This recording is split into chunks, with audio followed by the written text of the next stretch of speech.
시청자 여러분 안녕하십니까. 지금부터 저녁에 안보정론을 시작하겠습니다. 자, 우선요, 이번 시간에는요, 우선 그 이재명 관련 뉴스를 말씀을 드리겠습니다.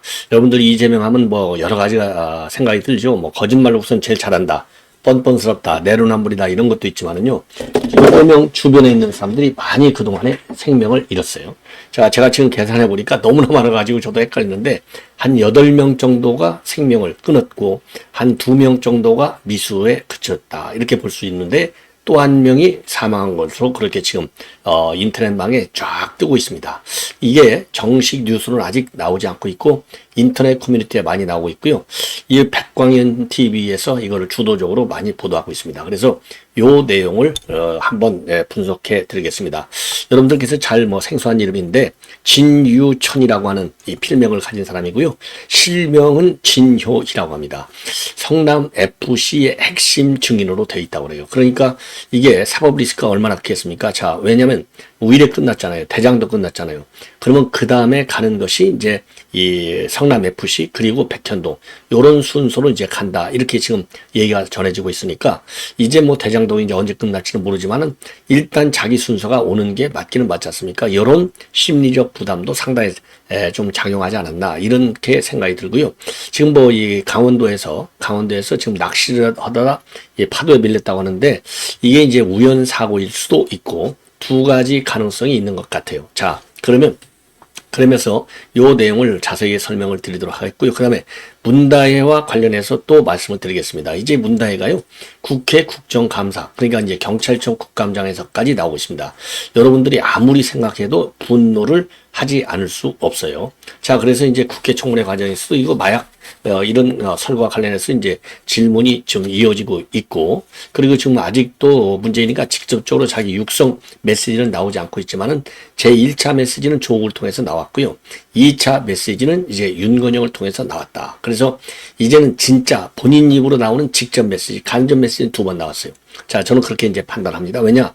조국하고 윤건영이가 문재인의 수족인데 좌천 우배건데 지들 멋대로 입으로 얘기하겠습니까? 이 중대한 사항을 놓고 다 조율해서 나오는 건데 지금 여전히 여론의 반향을 떠보고 있는 것 같습니다. 자, 그래서 황제 수사를 하지 말아라. 경찰이 신속하게 수사하라. 그리고 이미 여러분께 말씀드린 대로 블랙박스 안에 뭐가 있는지도 수사하고 마약 관계도 분명하게 수사해서 밝혀라. 이게 이제 우리 국민들의 요구가 아니겠습니까? 그리고 수사를 빨리 하라. 요런 방향에서 우리가 요 사태를 지켜봐야 될 것 같습니다. 자, 그래서 지금 이제 이재명에 이어서 문다혜를 말씀드리고 마지막으로요, 한두 가지만 더 말씀을 드리겠는데 하나는 이제 신원식 지금 이제 이번에는 이제 안보실장인데, 자, 신원식 안보실장이 인터뷰를 했어요. 자, 인터뷰 내용, TV조선과의 인터뷰 내용인데, 여러 가지 안보, 관련해서, 대한민국 안보의 총사령탑이니까 상당히 중요한 판단을 하고 있고 정책 방향을 밝히고 있어요. 그래서 여러분들 제가 이제 그동안에 쭉, 그때마다 쭉, 평가를 해왔는데, 제가 평가한 거하고 여러분들께서도 한번 비교, 평가를 해보시라. 그래서 저는 이제 정보를 가지고 있지 않고 공개된 자료만 가지고 이제 분석하는 사람이고요. 그리고 이제 신원식 장관은 이 공개 정보도 공개 정보지만 그보다는 내밀한 이런 고급 기밀을 가지고서 다룬 사람이 이제 발표하는 내용이거든요. 그러니까 신원식 장관의 평가가 더 정확하다 이렇게 보여지는데 제가 볼 때 제가 여러분께 분석한 거하고는 거의 대동소이하다 이렇게 판단을 합니다. 그래서 여러분들께서 저의 특히 이제 외교안보 신뢰를 갖고 제 방송을 많이 봐주시면은 큰 문제는 없지 않을까 이렇게 생각이 드네요. 자, 그리고 마지막으로 이제 미국 경제, 우리 대한민국 경제가 가장 중요한 그야말로 이제 싱크로나이즈 한다고 그러나요? 요 이제 동조 현상, 이게 제일 큰 나라 중에 하나가 되는데 한국만이 아니죠, 세계적으로. 자, 그래서 조선비즈, 그러니까 이제 조선일보 이 경제팀에서 이 월가 미국 경제와 관련해서 한 전문가 10인하고 10명하고 인터뷰를 쭉 했어요. 그랬더니 대부분이 미국 지금 연착륙을 잘 할 것이다 이런 평가를 내놓고 있습니다. 그래서 왜 그러냐면 이게 특정 개인의 이제 의견도 유명한 사람인 경우는 제가 이제 소개를 해드리지만은요, 유명한 사람들 10명을 인터뷰하기 때문에 이제 비즈니스 하시는 분들, 이제 대기업들이야 정보망이 많겠지만은 중소기업을 하시는 여러분들께서도 제 방송을 많이 보시고 있는 걸로 알고 있는데 참고적으로 여러분께 좀 요약해서 말씀을 드리도록 하겠습니다. 자, 그러면요, 맨 먼저 이재명과 관련된 내용을 말씀을 드리겠는데요. 우선 오늘 그러니까 이제 지금 이제 유튜브 방송들, 인터넷 커뮤니티에서 다들고 있는 요 사항이 되겠습니다. 그래서 이재명의 최측근 중에 한 명이었다. 이거는 맞아요. 그리고 실명은, 지금 필명은 진유천이고 실명은 진효희로 되어 있습니다. 자, 그러면 이 사람이 어떻게 해서 이재명하고 정치적으로 가깝게 됐느냐, 측근으로 부상을 했느냐. 이제 성남FC, 요거는요, 이재명의 굉장히 중요한, 사실상 이제 시장이 되는데도 굉장히 중요한 공약 사업이었지 않습니까? 그러다 보니까 성남FC에서 일종의 뇌물을 받아먹은 것이죠. 성남FC 130억. 요게 그래서 지금 이제 재판에 넘어가 있고, 김동현 판사가 대장동 재판이라고 할 때 이 대장동 속에는 위례, 그 다음에 성남FC, 백현동. 맨 마지막에 올라온 게 백현동이잖아요. 자, 그래서 요 순서대로 이제 재판이 진행 중에 있고요. 그래서 현재는 위례는 엊그제 끝났고, 지금 이제 대장동 재판이 지금 딱 시작이 되고 있는 상황이다. 그래서 요 다음에 이제 성남FC로 넘어간다. 요 상황에서 요 사고가 있다 보니까 제가 보기에는 이 사람이 이제 다른 이재명의 측근들과 마찬가지처럼 극단 선택을 한 것이 아니냐. 이런 평가들이 나오고 있어요. 자, 그래서 그 사람은 그러면 어떻게 해서 성남FC로 들어가게 됐느냐? 요게 이제 이 김혜경, 그러니까 이제 이미 오래전부터 상당한 관계, 성남시장 때부터 관계를 가졌으니까 어마어마한 거죠. 그래서 이 성남FC에서 그럼 뭘 했느냐? 성남FC에서 버스 기사를 하다가 일약 이제 이재명한테 발탁이 된 것이죠. 벼락 출세를 하게 됩니다. 어떻게? 경기도, 그러니까 이제 성남FC에 그냥 버스 기사예요. 버스 기사. 버스 기사인데 이 사람이 어디로 가느냐? 이런 운전기사들 교육을 담당하는 교통연수원의 사무처장으로 가요. 그러니까 뭐 이거는요, 그러니까 한 일병이 거의 뭐 장군을, 군으로 따지면 한 완스타 정도는 다는 거나 마찬가지로 어마어마하게 승진한 거예요. 거기서 교통연수원의 사무처장이니까요. 사무를 다 총 담당하는 책임자가 되는 거 아니겠습니까? 자, 그런데 이제 어떻게 해서 이재명과 가깝게 됐느냐? 이게 이제 이재명이가 대선에 나가잖아요. 이낙연하고 한 붙잖아요. 이낙연하고 붙는데 요즘은 이제 SNS 작업이 굉장히 중요하지 않습니까? SNS 팀장을 하는 거예요. SNS 팀장. 그래서 팀장을 하는데 일종의 여기서 말이죠. 팀장을 하는데 여론 조작. 왜냐하면 이재명이가 여론 조작, 여론전 선수잖아요. 요 SNS를 통해서 여론 조작하는 팀을 운영하는 겁니다. 이 팀장을 해요. 그러면서 말하자면 팀장을 하는데 이재명이 좋은 점을 가지고 홍보해갖고 점수를 딸 생각 안 하고 이낙연을 때리고 비판하고 해서 지금 이제 하는 거예요. 그럼 이낙연 친일파다. 그 다음에 뭐 이낙연이가 전두환 대통령을 옹호했다. 박정희 대통령을 옹호했다. 요런 식으로 해서 그리고 또 이낙연은 친일파다. 요런 식으로 그러니까 좌파들이 싫어하는 방향에서 이낙연을 때리는 그런 댓글 작업을 한 거라고 보면 돼요. 그러면 그 전에는 이재명한테 오기 전에는 언제 왔느냐? 이재명한테 오기 전에는요. 그러니까 이제 노무현 재단의 마산 지부에 있을 때 김경수하고 인연이 돼가지고 김경수 의원의 보좌관을 했는데 보좌관이 아니고 운전기사를 했는데요. 대외적으로는 뭐라고 다녔느냐? 내가 저기 이 김경수의 정책보좌관이야. 이러고서 떠벌리고 다니다가 걸려갖고 잘려나갔어요. 잘려나가니까 이제 이 신발을 바꿔 신어갖고 이재명 쪽으로 붙어서 이재명이가 손가락 혁명군 요거 이제 일종의 오늘날 보면 이제 갓다리나 마찬가지잖아요. 여기에서 이재명의 선거운동에 참여를 하게 되는 겁니다. 2016년도부터. 자, 그러니까 이제 경기도지사 할 때도 많이 도와줬겠죠. 그러니까 경기도 교통연수원 사무처장으로 발탁된 거 아니겠습니까? 그러면서 이제 해경궁, 이제 김혜경 씨 출판 기념회도 가서 사진도 찍고 난리를 치는 거예요. 그러니까 이재명이가 모를 리가 없죠. 그런데 만약에 극단 선택을 했다. 이렇게 알려지면 이재명은 나는 모른다. 아니 출판 기념회 온 사람들이 수백 명인데 내가 어떻게 그걸 알겠느냐. 더군다나 내 책 출판 기념회도 아니고 그건 김혜경 내 부인의 출판 기념회인데 내가 어떻게 알아. 또 이렇게 아마 딱 선을 이거 손절할 것이 분명해 보입니다. 그래서 문제는 뭐냐. 이 사람이 이제 정말 극단적 선택을 했는지 안 했는지는 모르지만 일단은 지금 인터넷상으로는 극단적 선택한 것처럼 이렇게 지금 몰아가고 있어요. 그래서 이 강원도 지금 이제 이 강릉인가요? 강릉에서 낚시질을 하다가 동해 바다죠. 바닷가 낚시를 하다가 파도가 밀려오니까 거기에 휩쓸려서 생명을 잃었다. 이렇게 돼 있거든요. 그러니까 제가 보기에는요, 머릿속에 사법 리스크, 이게 이제 부담은 됐겠지만은, 그래서 이제 부담이 되니까 그냥 막 극단 선택을 하면 또 이재명한테 누가 갈까 봐서, 낚시질을 하다가 죽은 걸로 해야 되겠다. 요렇게 이재명을 끝까지 죽으면서도 보호하려고 했을 가능성도 있어요.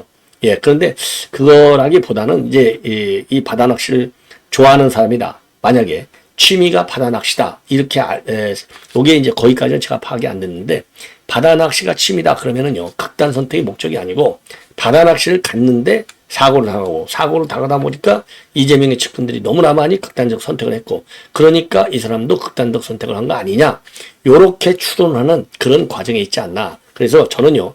이게 이제 대부분들이 지금 극단 선택으로 몰아가고 있는데 저는 그거보다는 그렇게 이제 고단수로 끝까지 죽으면서도 이재명한테 충격 안 주려고. 전영수 같은 경우는 비서실장 너 정치 좀 그만해. 그리고 밑에 사람 좀 관리 좀 똑바로 해. 유서를 남겼잖아요. 그래서 전영수는 그래도 좀 바른 사람이에요. 교육을 시키고 갔는데 이 이재명한테는 교육이 안 돼. 문제는. 자, 그래서 요 성남FC 때 이 수사 때문에 상당히 그 고생을 많이 한 사람으로 알려져 있어요. 그래서 극단 선택의 가능성도 배제할 수는 없지만은 현재의 상황에서는 만약에 낚시가 이 사람의 취미 또는 취미까지는 하지만 좋아한다. 그렇다고 친다면 자연사. 그러니까 사고사가 된 거죠. 사고사. 그리고 만약에 그게 아니야. 그냥 어떻게 하다가 그냥 낚시 갔어. 그런데 죽었어. 그러면은 극단 선택의 수단으로 낚시를 택해서 했다. 이렇게 이제 두 가능성이 있는데 제가 보기에는 51대 49로 그냥 사고사가 아닌가 이렇게 판단이 돼요. 자, 그래서 이제 요 사람이 이제 그러면 사진 나와 있는 SNS에 나와 있는 내용들을 한번 여러분께 일단 제가 많이 모아봤어요. 자, 이렇게 지금 자 이재명 지지 대화방 속 거친 거친 말. 당장은 경기도 공직자. 이게 이제 경기도 공직자가 경기도 교통연수원 사무처장이라는 얘기가 된 거예요. 그런데 이제 요렇게 해서 SNS에서 난리가 나고 이낙연 쪽에서 이제 시비가 붙고 고발에 들어가니까 이재명이도 그때 손절해요. 아니 이 사람이 무슨 공직자냐. 공직자가 아니다. 그래서 결국 이제 여기서 잘려 나갑니다. 사실은요. 그리고 이제 경기도지사 선거 때 SNS 팀장도 했어요. 그리고 연봉이 8,800만 원 된다. 그리고 네거티브 작전방 팀장. 이게 네거티브죠. 당연히. 이낙연을 대상으로 한. 그리고 그 사람의 운동원의 소속을 보면 그 후보의 정체를 안다고 할 수 있습니다. 그러니까 이제 이 사람처럼 이 SNS 팀장 진유희 같이 이재명의 수준 뻔하다 이거죠. 그리고 이제 주먹대장 해서 이재명 했을 때 댓글팀 진유천, 진효희 사마. 일단 이재명 가까이 있으면 제 수명대로 못 사는 듯. 이런 글들이 지금 쫙 올라오고 있어요. 그러면서 이제 관련 활동한 내용들, 이렇게 이제 이재명에게도 사진 찍고 김혜경에게도 사진 찍은 내용들, 이런 것들이 이제 10월 11일, 3월 3시 52분이잖아요. 그러니까 조금 전에 지금 나와 있는 요 내용.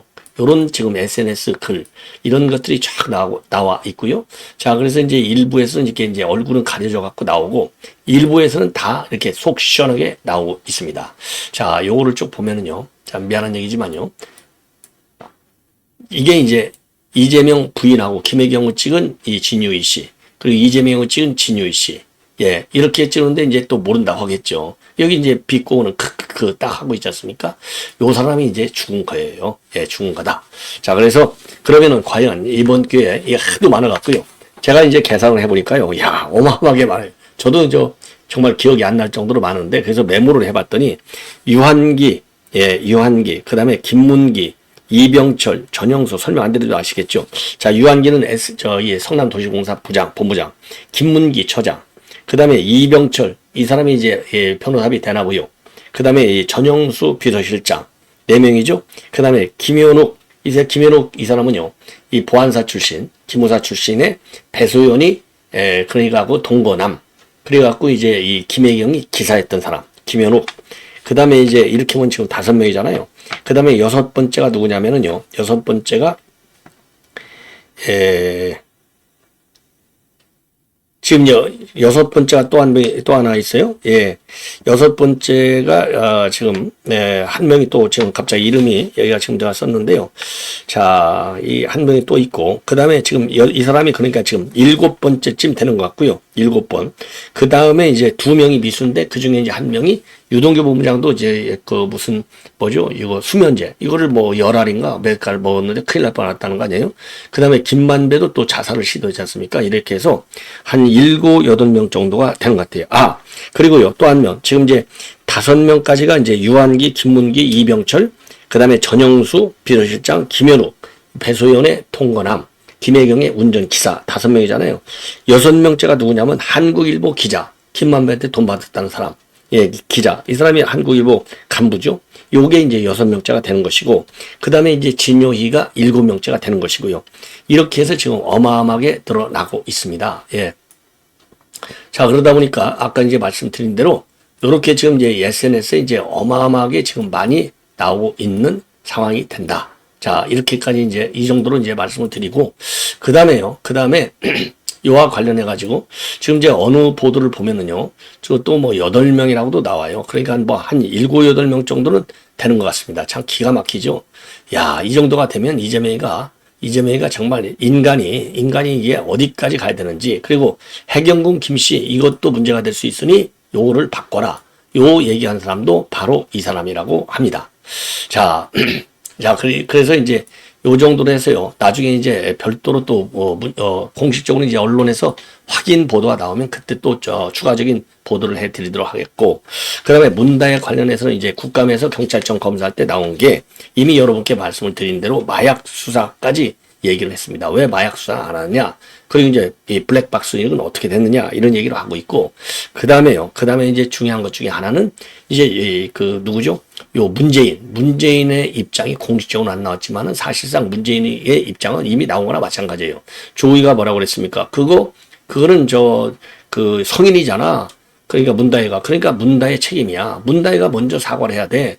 그러고 난 다음에 이제 적정한 시점에 문재인이가 사과할 거야. 이게 조국의 1차. 이게 이제 문재인의 1차 입장이고, 문재인의 2차 입장을 보면은 이제 어떤 입장이냐? 바로, 그렇게 해서 여론이 굉장히 안 좋았잖아요. 그러니까 윤건희가 태도를 싹 바꿉니다. 그 사이에 문재인이가 음주운전과 관련해서 했던 말들이 언론의 회자가 된 거 아니겠습니까? 그러다 보니까 뭐라고 얘기했느냐? 그거는 무조건하고 죄가 되는 것이다. 엄정한 처벌을 받아야 된다. 그런 생각은 그 윤건희가 얘기하면서 그건 뭐 문재인이도 그렇게 생각할 것이다. 이렇게 입장을 밝혔어요. 이게 문재인의 제2탄. 사실상의 문재인의 입장을 조국과 그 다음에는 윤건희가 대신 전한 것이다. 이렇게 보면 되고요.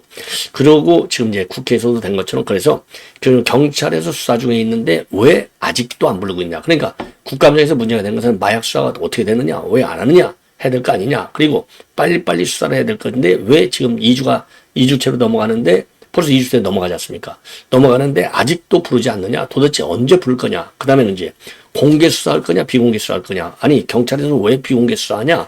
공개 수사를 해야 될 것 아니냐? 이런 많은 얘기들이 국감에서 나왔다는 겁니다. 예, 그렇게 해서 지금 여론의 압박 수위가 높아지고 있다. 예. 자, 그래서 이제 요 정도로 해서요, 지금 이제 국회 차원에서도 지금 이제 마약 문제까지도 다 거론되고 있고, 경찰의 수사 방식에 대해서 불만도 충분히 정치권에도 전달되고 있다. 이 정도까지 이제 말씀을 드리고, 마지막으로 이제 하나, 신원식 안보실장의 지금 인터뷰 내용이 되겠습니다. 자, 그래서 인터뷰 내용을 이제 우선 보면요. TV조선하고 이제 단독 인터뷰를 했어요. 최근에 이제 북한이, 제가 이제 어제 밤에 심야 북한에서 이제 중대 성명을 했지 않습니까?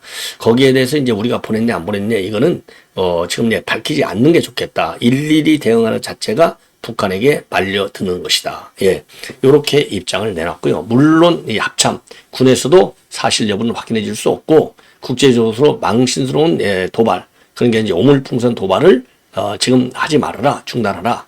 그리고 어떤 형태든지 간에 우리 국민 안전을 위협할 경우에는 단호하고 처절하게 응징한다.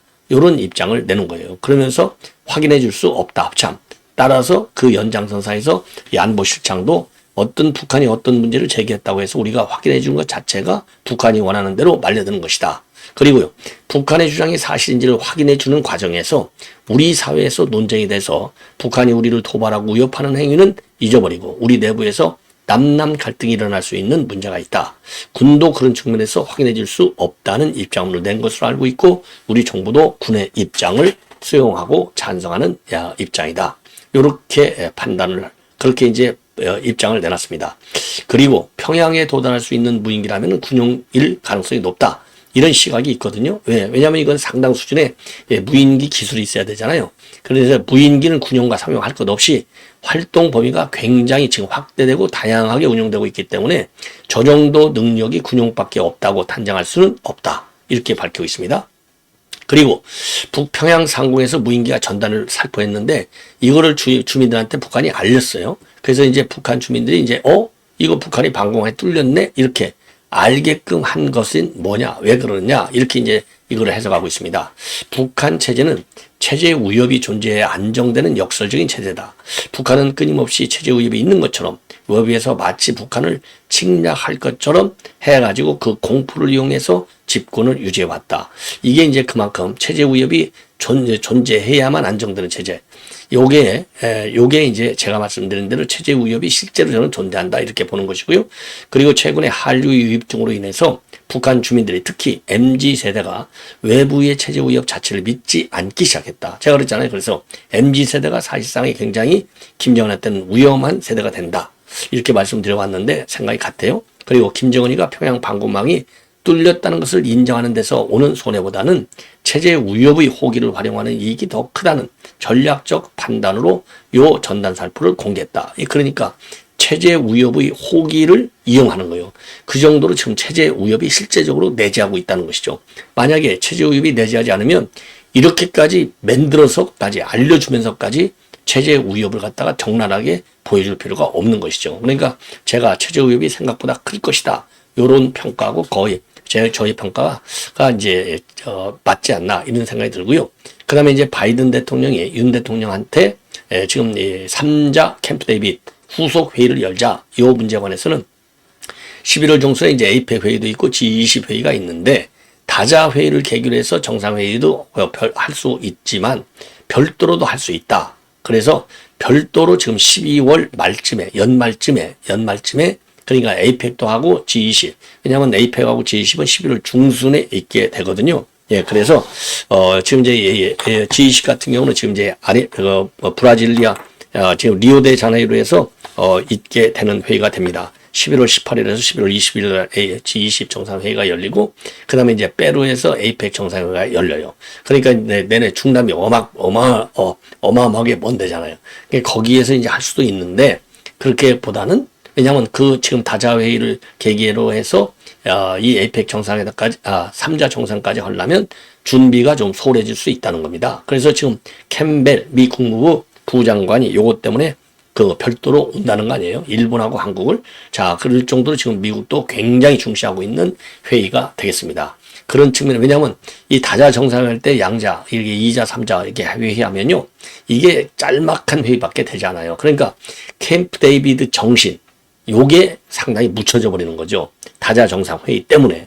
그러니까 큰 나무 밑에 짜만한 나무 하나가 떠 있는다? 그러면 보이지가 않는 거나 마찬가지죠. 그래서 캠프 데이비드 협상의 의미와 외교적 의미, 그리고 이제 이 바이든이 만들어낸 거 아니에요. 그 바이든의 외교적인 실적, 큰 실적이 되는데 요거를 부각시키는데도 상당히 미흡한 것이죠. 자, 그래서 에이펙과 G20보다도 우리 한국한테는 훨씬 더 큰 외교적 의미를 갖는 게 캠프 데이비드 회담이 되겠습니다. 왜?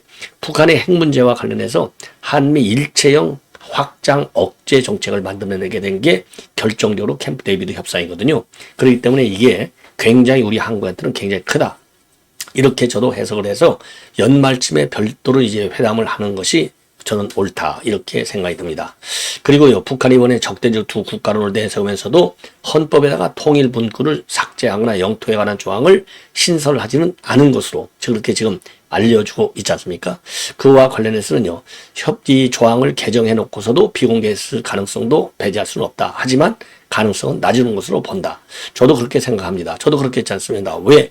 이 통일 문구를 지금 이 삭제하기에도 그리고 영토 조항을 신설하는 것도 적절하지 않은 것은요. 제일 큰 게 북한 주민용도 있지만은 대남 공작과 관련해서 상당한 혼란이 조성될 수 있다. 왜? 임종석이가 이걸 치고 나왔잖아요. 그러니까 반임종석 여론이 우리 국내에서 상당하지 않습니까? 그러니까 지금 이제 대남 왜냐하면 이제 통일 문제 이 적대적 두 국가 요게 우리 한국과 관련된 거잖아요. 직접적으로. 그래서 요거를 개헌을 빼면은 이거 임종석이가 빨대 맞네 간첩 맞네. 이거 딱 떨어지는 거 아니에요. 저도 그렇게 평가를 했지 않습니까? 그러면 종북 세력들에 대한 영향이 나쁜 것이죠. 네거티브한 거죠. 그게 제가 보기에는 가장 큰 원인이 된다. 왜? 내부적으로는 이미 북한 주민들이 다 알고 있거든요. 통일 빼버리고 그 다음에 이제 영토 조항을 새롭게 신설한다. 이렇게 다 알려져 있는데도 불구하고 헌법까지 안 고친 것은 타이밍을 보는 거예요. 그래서 지금 이제 이 혁명론, 그렇죠. 통전 전략적으로 본다면 지금 이제 통전, 그러니까 혁명 이 분위기를 고조시켜야 되는데 요게 이제 임종석 반 때문에 싹 빠졌거든요. 그러니까 그 김정은 입장에서는 적대적 두 국가론이라든가 통일 삭제가 대남 공작을 하는데 별로 도움이 안 되는 거예요. 그래서 이번에는 안 했다. 저는 그렇게 판단을 하고요. 다음에 할 가능성은 상당히 크다. 언젠가는. 그 다음에 이제 세 번째로 북한이 그동안 민족 통일 개념을 앞세워서 북한 주민들이 희생할 당위성을 찾았는데 그것을 대체할 만한 논리를 아직 마련하지 못한 것으로 볼 수 있다. 그래서 일단 유보했다고 평가하는 것이 적당하다. 여기에서는요, 그러니까 이제 북한 대내용 때문에 지금 이제 통일 문제를 거론하지 않았다 하는데, 아까 제가도 말씀드렸잖아요. 대내적인 측면도 물론 있지만 그거보다는 대남, 그러니까 대남 공작, 공작 방향, 요거하고 조금 안 맞다. 혼선이 생길 수 있다. 대남, 그러니까 공작망을 관리하는데 혼선이 생길 수 있다. 이게 제가 보기에는 제일 큰 원인이다. 이렇게 판단이 됩니다. 자, 시청자 여러분, 이렇게 해서 본 방송을 마치겠습니다. 대단히 고맙습니다.